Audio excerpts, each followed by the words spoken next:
Marcello, come si vive il calcio all'estero? Hai avuto un'esperienza in Cina rispetto al calcio vissuto in Italia?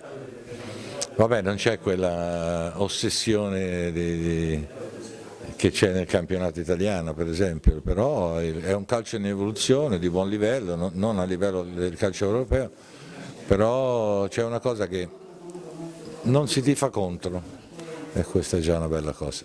Arrivavano delle squadre anche a giocare con noi e i campioni degli avversari venivano applauditi appena entravano in campo, non c'è quella brutta abitudine che c'è da noi.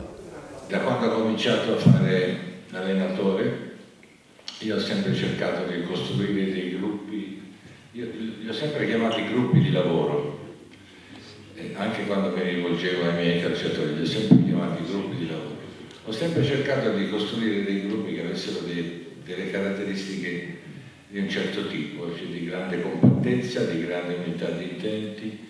Ho sempre combattuto i calciatori che non erano sintonizzati sulle lunghezza d'onda giusta.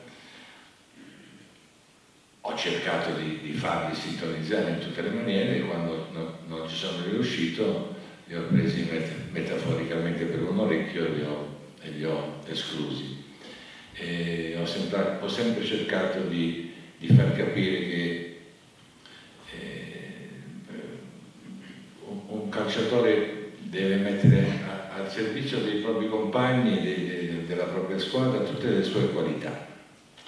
Soltanto in questa maniera si riesce a costruire qualcosa di importante, ma ho sempre cercato di far capire che una squadra di calcio non è soltanto una squadra di calcio, è in qualsiasi settore di lavoro, in una fabbrica, in un ospedale, in un ASL. Sono andato a parlare, pensate, sono andato a chiacchierare di questi argomenti a 35 università, io non so quante siano le università in Italia, 35 università italiane, al nord, al sud, ancora già quando era la UEZ, ma poi soprattutto dopo che c'è stata quella cosa fantastica che è stata la